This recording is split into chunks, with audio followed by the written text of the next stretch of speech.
이준석 의원은 이렇게 이제 압수수색할 거라고는 저희도 몰랐지만 이준석 의원은 그 얘기는 했습니다. 네네. 그 윤석열 대통령이 지금 이 비상계엄이 나면서 가장 획기적인 녹취가 있지 않습니까? 네네. 그 녹취가 어느 날 갑자기 나오잖아요. 네. 저희 당에서 녹취를 공개하지 않습니까? 그러면서 제가 명태균 게이트 진상조사단 네. 단장이고, 네. 그래서 저와 함께 그 박찬대 원내대표가 같이 있는 자리에서 이제 그 녹취록이 그날 공개됐습니다. 예. 그 녹취록 공개가 내가 김영선이 좀 해주라 그랬는데 네. 당에서 말이 많네. 네, 네. 그 녹취 아닙니까? 네. 그 녹취고 그 다음에 이제 공개된 녹취가 내가 윤상현한테 이야기할게. 걔가 공관위원장이니까. 그 녹취가 이제 시간차를 두지만 예. 녹취가 공개됐잖아요. 근데 명태균 씨한테서 그 녹취가 있다는 걸 이준석 의원이 알고 있었던 것 같더라고요. 네. 그 녹취가 있다는 걸. 아하. 그래서 전달은 해줬다 그러더라고요. 아. 명태균에게 윤석열의 육성 들어있는 녹취가 있다. 아하. 제가 아마 이거 여기서 저는 처음 네, 공개하는 네, 것 네. 같은데 어허. 녹취가 있다는 거를 전달해 줬음에도 불구하고 윤석열 측에서 관심 바뀌었다는 거죠. 네. 관심 바뀌었든지 아니면 애써 외면했든지 애써 외면하고 있다가 나중에 어떻든 그 녹취가 공개되게 됐고 나중에 또 알고 보니까 명태균 쪽에서 윤석열 쪽으로 김건희 쪽으로 녹취 보냈다는 거 아닙니까? 그렇죠. 조선일보 네. 통해서. 네네. 예. 그거는 나중에 이제 뒤에 다 나중에 나오게 됐죠. 알게 된 건데 예, 예. 저희가 이제 그 언론에다가 윤석열의 음성을 공개했잖아요. 네네. 육성을. 근데 그 공개하기 전에 윤석열의 육성을 녹취를 명태균이 갖고 있다는 걸 알려줬다고. 네. 요번에 들었어요. 제가. 네. 근데 전반적으로 보면 이준석 대표도 분명히 자유롭지 못할 뿐만 아니라 오늘 특검에서 이제 아까 밝혔더라고요. 피의자다. 처음에는 아침에는 참고인인 줄 알았거든요. 네. 근데 피의자로 지금 압수수색하는 거다. 네. 근데 저희가 진상조사단장 하셨지만은 안타까웠던 게 네. 국민의힘 압수수색할 때도 명태균 씨가 가장 기여한 건 여론조사 이런 조작 이런 걸 텐데 네. 여연은 그 당시도 안 했어요. 네, 이준석 네, 대표 네. 체제 하에서의 여연 네. 그런 것들도 안 하고 많이 비껴나갔고 네. 또 명태균 씨는 보면 유독 이준석 대표에 대해서는 거의 이렇게 쉴드 치듯이 딴 사람들한테는 왜 가혹하게 막 이렇게 얘기하면서 네, 네. 이준석 대표한테는 잘 그러지 않더라고요. 네. 그런 건 어떻게 보셔요, 의원님? 근데 사실은 제가 이제 명태균 게이트 진상조사단 단장이었는데 저는 그 문제를 윤석열과 김건희한테 맞췄었습니다. 네. 예, 윤석열과 김건희한테 맞추고 그리고 이준석이 당시 당 대표였잖아요. 네네. 그때 공천에 문제가 있을 때 당 대표였고 그 당 대표가 공천에 개입을 안 할 수가 없죠. 네네. 그리고 그런 얘기 하잖아요. 지금 그 빨리 저거 가지고 오라고 그러잖아요. 네네. 김지수한테 이기는 걸 갖고 와라 그런다. 네. 이제 명태균이 얘기하잖아요. 이준석이 지금 빨리 김영선이 당시 경남에 거기 지역구에 있는 김지수 우리 당 후보입니다. 네. 우리 당 후보 네. 김지수 위원장 김지수 후보를 이기는 걸 여론조사를 가져와라. 내놔라 맞아요. 라고 네. 한다. 이게 준석이가 갖고 오라고 그런다고 예. 한다. 그런데 이 여론조사를 빨리 강혜경 조사하고 내놔라 예. 이렇게 이야기를 하잖아요. 2022년 4월 2일이네요, 그게. 그렇습니다. 네네. 그러면서 이거 공표해라. 공표해서 언론에 나와야 그 김영선 주는 거 아니냐. 네. 근데 김영선을 이준석 마음대로 못 주죠. 당시에 당선인이 있고 그렇죠. 당선인의 부인이 있고 그 과정 속에서 윤상현이 있고 이 정도를 뒤흔들려면 거기에 얘기가 있었을 것이고 거기에 부안해동하는 이준석 당대표가 있는 거죠. 네. 그래서 이 부분 때문에 특검이 피의자 그리고 업무방해죄 그리고 또 그런 것으로 업무방해는 이제 공천을 공정하게 하는 업무를 방해한 그 업무방해죄일 그렇습니다. 거고 예. 이준석 그러면 대표도 본인도 물론 혜택을 네. 본 게 이제 명태균 씨 통해서 혜택 본 게 네. 많이 나오잖아요. 네. 여론조사였죠. 예. 그러고 이제 다른 김영선이나 이런 사람들 일종의 특혜를 주는 것도 본인이 묵인한 것도 있는 거네, 그죠? 일종의 이제 방조, 묵인, 묵인. 예, 묵인이기도 한데 이제 여기서 보면 여론조사 가지고 와. 이런 건 적극적으로. 김지수를 이기는 여론조사 가지고 와. 아, 그리고 이거는 공표해. 방조가 아니네. 그렇죠. 네. 공표해야 빨리 이게 언론에 공표하라는 겁니다. 네. 근데 공표는 조건이 있잖아요. 공표하는 여론조사는 미리 이거 여론조사 공표할 거야라고 말하기 전에 공표할 수가 없거든요. 그러니까 이제 공표하지 않으니까 김태열이 말을 안 들으면 나한테 얘기해라 이런 녹취가 나와 있습니다. 그 당시 녹취가 그런 걸 보면 적극적으로 거기에 누구를 공천할 것인가에 대해서 업무 방해 혐의가 들어있기 때문에 이번에 특검이 피의자로 그리고 업무 방해 혐의를 같이 넣어서 압수수색한다. 이렇게 영장에 나와 있는 것으로 제가 알고 있습니다. 그러면 이제 이번에 이 압색을 통해서 이준석 그 대표 개혁신당 대표도 그렇고 박찬대 이제 지금 당대표 후보께서 엊그제 45명 제명에 대한 결의안을 이제 촉구하는 뭐 제명안을 낸 건 아니고 이제 제명 결의를 이제 촉구를 하는 이런 것들을 했는데 그렇다고 보면 만약에 이제 이런 수사를 통해서 제명안이 올라왔다.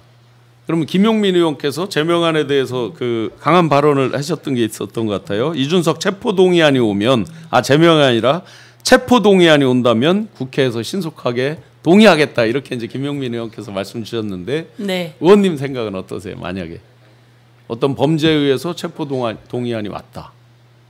그러니까 국민의힘도 그렇고요. 국민의힘이 체포동의안에 전부 다 사인하지 않았습니까? 자기들 저 불체포 특권 각서 썼죠, 각서. 그렇습니다.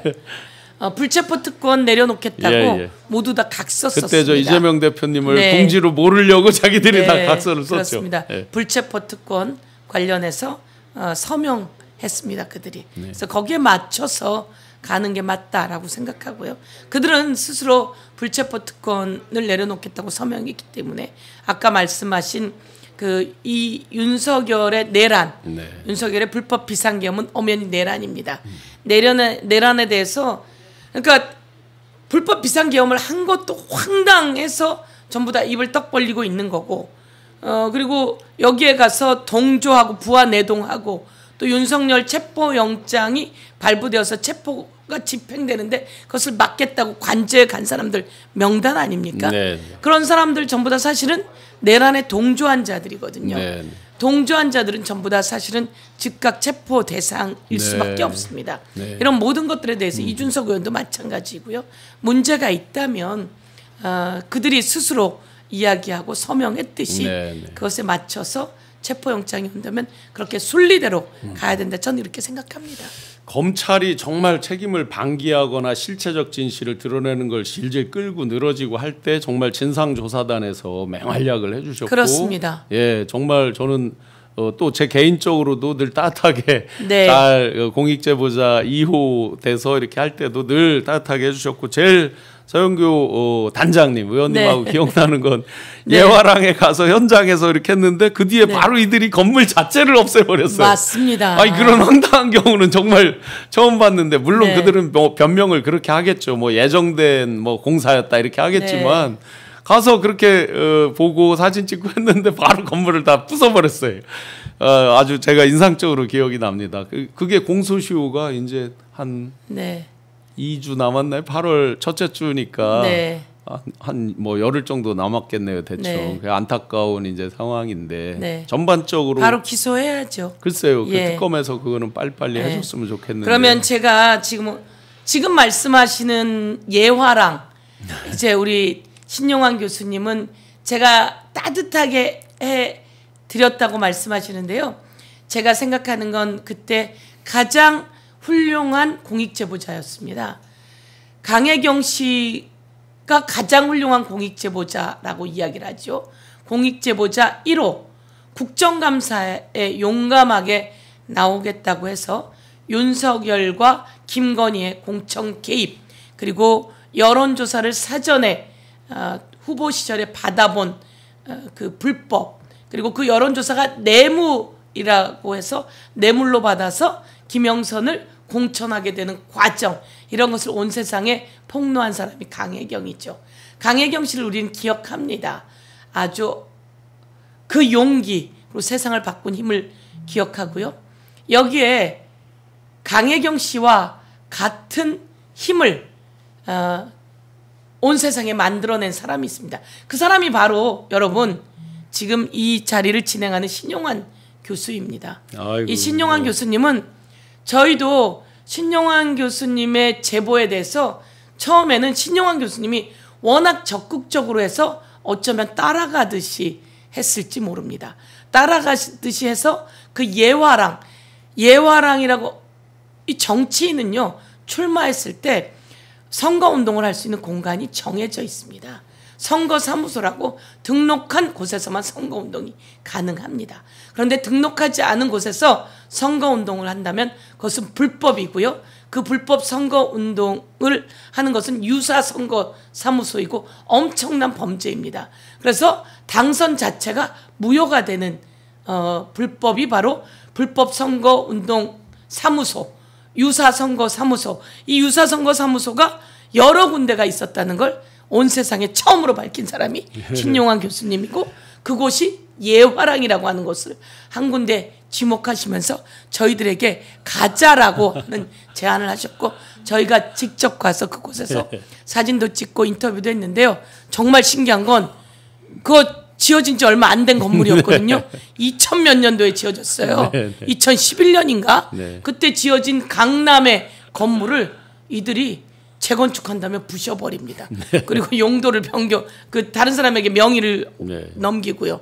그 예화랑이라고 하는 건물주가 그 뭡니까? 검찰총장 하던 정상명 총장의 사위. 정상명 총장은 김건희와 윤석열을 결혼식 주례를 본 정상명의 사위. 주례를 봐준 정상명. 정상명의 사위가 그 건물의 주인, 예화랑의 주인이었거든요. 근데 그걸 넘기고 재건축을 부셔버려요. 이거 엄청난 일이거든요. 그러니까 현장을 확인할 길이 없어요. 저희가. 한 번 더 언론이 주목해 주시면 좋겠고요. 그것을 처음 밝혀낸 사람이 그곳에서 유사선거 운동을 하는 것을 본 분이 본인이세요. 그때 그분이 자신이 그것을 내놓고 공익제보를 한다는 건 엄청난 용기입니다. 그런데 그분이 이 자리에 앉아 계시는 거고요. 여러분 꼭 알아주셔야 되고 제가 그래서 제가 따뜻하게가 아니라요. 이분의 용기는 온 세상 사람이 알아야 된다고 제가 내내 얘기하는 것입니다. 과찬이시고 더 열심히 하겠습니다. 아닙니다. 근데 그 뒤에 그것만 했습니까? 그쪽에 있는 많은 부분들에 대해서 옳지 않기 때문에 이야기한다며 용기 내어 온 세상에 알려주신 분이시죠. 그래서 고소고발이 이 상황이 됩니다. 그래서 고소고발이 늘었어요. 거의 다 해결됐고요. 그래서 고소고발 많이 당하셨는데요. 웃지만 고소고발 당하면 얼마나 마음이 불편한지 아시죠?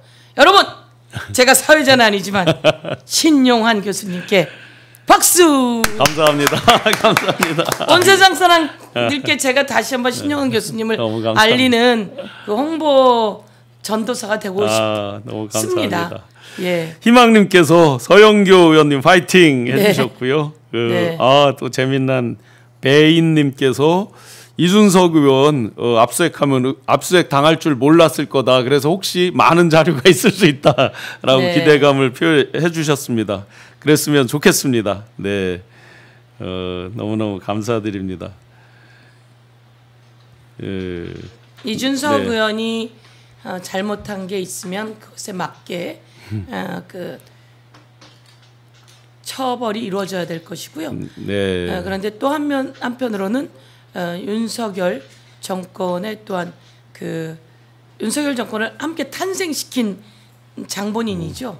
그렇지만 또 윤석열 정권의 문제점을 또 제기한 자이기도 하다. 이런 부분은 또 저희들이 알고는 있어야 될 것 같습니다. 개혁신당에서 이준석 대표 압수수색 관련해서 천하람 의원이 압수수색은 설익은 언론 플레이다.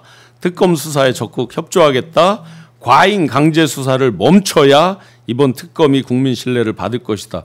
어떤 게 과잉 강제 수사인지 모르겠네요. 그동안 검찰에서 민기적 시간 끌던 것을 이제야 속도를 내서 하고 있는 거로 보여지는데 국힘은 이준석에게 관심 꺼라. 아마 국힘에서 또 뭐라고 했나 보네요. 이준석은 초창기부터 윤석열, 김건희의 문제를 적극적으로 알려왔다. 아까 좀 전에 의원님이 해주신 그 말씀이네요. 국힘과 관련 없는 1인이 별도로 대응하겠다. 아마 국힘에서 이제 이준석 의원에 대한 비난 같은 게 있었는가 봐요. 피의자로 적시를 했는데 어떠냐라고 이제 물으니까 수사기관이 규정한 지위는 답변하기 적절하지 않다라고 했고, 압수수색이 황당하다. 그동안 자료 제출 잘 해왔다. 특검이 새벽에 이준석 휴대전화를 가져갔다. 변호인 입회도 없었다. 갑작스럽다. 이렇게 이제 전하람 의원이 밝히고 있고, 이준석 체포 동의안 민주당이 얘기했는데 요즘 민주당이 참 급하구나라는 생각이 든다. 민주당 정치적으로 이 사건 키우려고 언론 플레이한다. 체포 동의안 아까도 원칙적인 입장 말씀 주셨는데 원칙대로 자기들이 잘못한 게 있으면 각서 쓴 대로 집행하면 되는 거 아닌가요? 그렇습니다. 네, 그거에 대해서 뭐 민주당이 급하구나. 민주당이 급할 게 뭐 있어요? 이 건에 대해서는 그동안 가려졌던 진실이 이제서 드러나는 건데요. 너무나 많은 진실들이 있었던 거죠. 네네. 말씀처럼 너무나 많은 게 가려져 있었고요. 정치가 국민을 위해 복무해야 하는데 설익은 정치인들이 정치를 하면서 네. 설익은 윤석열과 같은 자들이 정치를 하면서 정치의 권력을 가지면 함부로 해도 되는 줄 알고 있는데요. 그것은 꼭 국민의 심판을 받고 철퇴를 맞게 되고요. 여기서 한 채 흔들림도 없이 특검이 철저히 수사해야 합니다.